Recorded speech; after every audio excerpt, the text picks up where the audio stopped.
नमस्कार. श्री स्वामी समर्थ सर्वांना. स्वामींची कृपा नेहमी तुम्ही व तुमच्या परिवारावरती राहो हीच स्वामींच्या चरणी प्रार्थना. पुन्हा एकदा तुमच्या सर्वांचं अगदी मनापासून माझ्या यूट्यूब चॅनलमध्ये स्वागत आहे. तर ताईंनो आणि दादांनो, श्री स्वामी समर्थ महाराज यांचा प्रकट दिन येत आहे. श्री स्वामी समर्थ महाराज यांचा प्रकट दिवस हा 31 मार्च 2025 रोजी आहे. तर त्याच्या अगोदर आपण स्वामी महाराजांची 7 दिवसासाठी प्रभावी अशी सेवा करू शकतो. ती म्हणजे 25 मार्चपासून ते 31 मार्चपर्यंत आपण स्वामी महाराजांची सेवा 7 दिवसाची ही सेवा करू शकतो. तुम्हाला आयुष्यामध्ये कितीही संकट, दुःख, त्रास असो, फक्त स्वामींची एकदम सोपी अशी सेवा करायची आहे. स्वामी स्वतः तुम्हाला मार्ग दाखवतील. तर स्वामी समर्थ महाराजांचा प्रकट दिन येत आहे. तर हे औचित्य साधून तुम्ही स्वामी समर्थ महाराजांची ही अवघे 7 दिवसाची सेवा अगदी मनापासून केली तरीही स्वामी समर्थ महाराजांची कृपाही तुमच्यावरती होईल. तुम्ही हरला असाल, प्रयत्न करून पण तुम्हाला कुठंच मार्ग मिळत नसेल, तुमच्या मनात काहीतरी चिंता असेल, काहीतरी अडचणी असतील, कोणती तरी समस्या असेल, किंवा मानसिक त्रास किंवा शारीरिक त्रास असेल, किंवा कुठलेच काम होत नाही, मुलांची लग्न जमत नाहीत, किंवा शाळा नोकरी या ठिकाणी यश मिळत नाही, तर स्वामींचा ही एकमेव अशी सेवा आहे. 7 दिवसांची प्रभावी सेवा ती तुम्ही करा, नक्कीच तुम्हाला यश मिळेल. ताईंनो आणि दादांनो, आजकालच्या या धावपळीच्या जीवनात प्रत्येकाला 11 दिवसाचे पारायण करायला शक्य होत नाही. कारण पारायण करण्यासाठी तेवढा वेळ मिळतोच असं नाही. जर ज्यांना 11 दिवस वेळ मिळत नाही त्यांनी 7 दिवसाचे पारायण केले तरीसुद्धा चालेल. तर या 7 दिवसांमध्ये स्वामींची प्रभावी अशी ही सेवा आपण करू शकतो. तर तेच आपण हे पारायण आहे ते कोणत्या पद्धतीने व कसे करावे तेच आपण ह्या व्हिडिओमध्ये बघणार आहोत. ह्या पारायण करतानाचे नियम काय आहेत, त्याच्यानंतर पूजा मांडणी कशा पद्धतीने करायची, किती अध्याय वाचायचे, ही सर्व माहिती आपण ह्या व्हिडिओमध्ये बघणार आहोत. तर माझ्या सर्व गोड ताईंनो आणि दादांनो, स्वामी चरित्र सारामृत हे एक पुस्तक नाही, तर तो एक दिव्य भव्य असा ग्रंथ आहे. आणि ताईंनो, हा ग्रंथ आपल्या आयुष्याचं सोनं करतो. आपल्या आयुष्यात कितीही संकट असू द्या, कितीही अडचणी असू द्या, आपल्याला स्वामी समर्थ महाराजांच्या प्रकट दिनानिमित्त 7 दिवसांची स्वामींची प्रभावी अशी स्वामी सेवा करायची आहे. ताईंनो आणि दादांनो, आपल्या आयुष्यामध्ये कितीही दुःख असू द्या, मानसिक त्रास म्हणा किंवा शारीरिक त्रास म्हणा, किंवा कुठल्याच कामात आपल्याला यश मिळत नाही, एखादा नवीन व्यवसायसुद्धा सुरू केला आहे पण त्यातसुद्धा बरकत येत नाही, तर त्यासाठी आपल्याला हे 7 दिवसाचं सारामृत पारायण करायचं आहे. जो कोणी या सारामृतामधील अध्याय वाचेल त्यांच्या जीवनाचा सारा भार हा श्री स्वामी समर्थ महाराज उचलतात.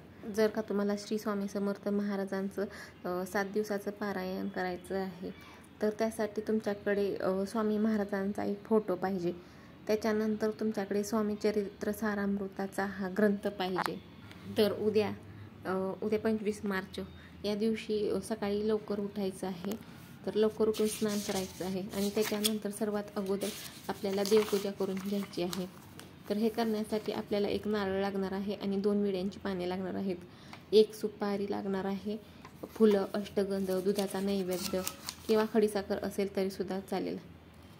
तर आपल्याला जिथं पूजा मांडायची आहे ती जागा स्वच्छ करून घ्यायची आहे, स्वच्छ झाडून पुसून घ्यायची आहे. तिथं आपल्याला छानशी अशी रांगोळी काढून घ्यायची आणि त्या रांगोळीवरती आपण हळदी कुंकू टाकून घ्यायचं आहे. आणि त्या जिथं आपण रांगोळी काढली आहे त्याच्यावरती आपल्याला एक चौरंग किंवा पाट ठेवायचा आहे आणि त्याच्यावरती आपल्याला लाल रंगाचा स्वच्छ कपडा अंथरून घ्यायचा आहे. आणि मग त्याच्यावरती आपल्याला स्वामी समर्थ महाराजांचा फोटो स्वच्छ पुसून तिथे स्थापन करायचा आहे. त्याच्यानंतर महाराजांच्या फोटोला अष्टगंध लावून घ्यायचा. त्याच्यानंतर स्वामींच्या फोटोला आपल्याला हार घालून घ्यायचा आहे आणि मग आपण स्वामी महाराजांच्या फोटोला फुलं अर्पण करायची आहे. त्याच्यानंतर आपल्याला स्वामी समर्थ महाराजांचा सारामृत ग्रंथ लागणार आहे. ती पोथी किंवा ग्रंथ आपल्याला पाटावर एका बाजूला ठेवायचं आहे, एका बाजूला नारळ ठेवायचा आहे, त्याच्यावरती लाल रंगाचे एक फूल ठेवायचं आणि 11 रुपये दक्षिणा ठेवायची आहे. त्याच्यानंतर आपल्याला दुसऱ्या बाजूला घंटी ठेवायची आहे. आणि हो, सर्वात अगोदर पूजा मांडायच्या आधी आपल्याला दिवा लावून घ्यायचा आहे. दिवा लावायच्या अगोदर दिव्याखाली थोडंसं तांदूळ ठेवायचं आहे. त्याच्यावरती हळदी कुंकू टाकायचं आणि हळदी कुंकू वाहून झाल्यानंतर आपल्याला दिव्याची पूजा करून घ्यायची आहे आणि मगच बाकीच्या पूजेची मांडणी करून घ्यायची आहे. पूजेची मांडणी करून झाल्यावर तुम्हाला एक संकल्प सोडायचा आहे. तुमची जी काही इच्छा असेल ती सांगायची आहे. महाराजांना हे सांगायचं आहे की मी हे 7 दिवसाचं पारायण करत आहे, तर हे तुम्ही माझ्याकडून करून घ्या, अशी विनंती तुम्हाला स्वामी महाराजांना करायची आहे. याच्यानंतर केळी, सफरचंद जी काही आपल्याकडे फळं असतील ती स्वामींच्या पुढे आपल्याला ठेवायची आहेत. ते ठेवून झाल्यानंतर पाने व त्यावरती सुपारी हा विडा स्वामींच्या फोटोसमोर किंवा फोटोच्या पुढे ठेवायचा आहे. सुपारी ही गणपती बाप्पांच्या स्वरूपात ठेवायची आहे. सुपारीचा अभिषेक करून घ्यायचा आहे. सुपारीला पाण्याने अभिषेक करायचा आहे. त्याच्यानंतर दुधाने अभिषेक करायचा आहे. अभिषेक करत असताना ओम गणपतये नमः हा स्तोत्र म्हणायचा आहे. त्याच्यानंतर सुपारी स्वच्छ पुसून घ्यायची आहे आणि विड्यांच्या पानांवरती ठेवून थोड्या अक्षता व हळदी कुंकू फूल अर्पण करायची आहेत. त्याच्यानंतर गुळाचा नैवेद्य अर्पण करायचा आहे. ते झाल्यानंतर स्वामी महाराजांची पूजा करून घ्यायची आहे आणि मग त्याच्यानंतर आपल्याला संकल्प सोडायचा आहे व धूप, दिवा, अगरबत्ती, उदबत्ती लावायची आहे. रांगोळी काढून घ्यायची आहे आणि मग त्याच्यानंतर वाचन करायला घ्यायचं आहे. वाचन करायला बसताना साडी आवर्जून घालायची आहे. हातात बांगड्या घाला आणि मगच वाचन करा. त्याच्यानंतर तुम्हाला अध्याय वाचायचे आहेत. तर तुम्ही 7 दिवसामध्ये हे अध्याय वाचायचे आहेत. तर तुम्ही एका दिवशी 2, 3 किंवा 4 तुमच्या मनावरती आहे तेवढे तुम्ही अध्याय वाचू शकता. परंतु हे अध्याय तुम्हाला 7 दिवसामध्ये वाचायचे आहेत. तर तुम्ही ते 7 दिवसामध्ये अध्याय वाचण्याचा प्रयत्न करायचा आहे.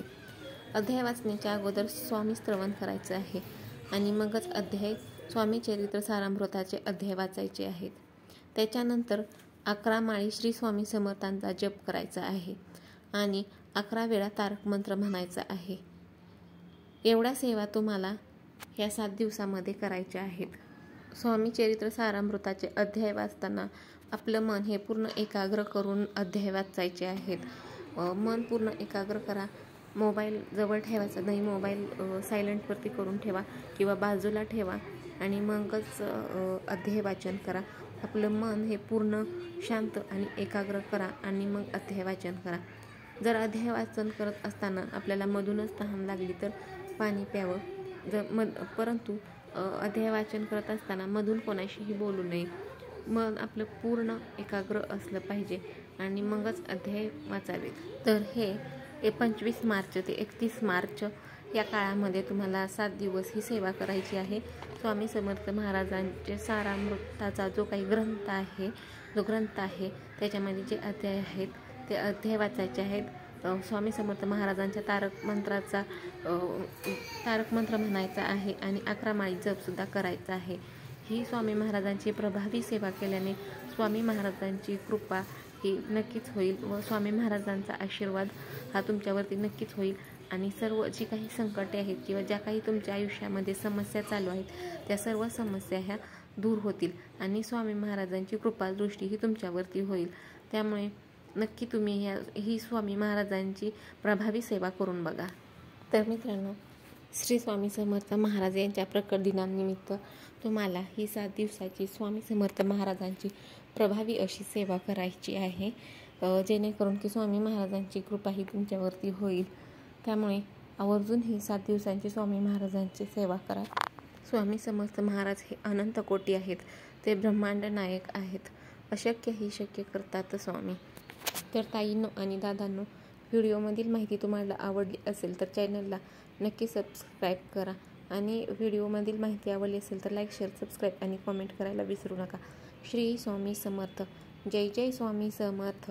अनंत कोटी ब्रह्मांड नायक श्री स्वामी समर्थ. अशक्य ही शक्य करतील स्वामी.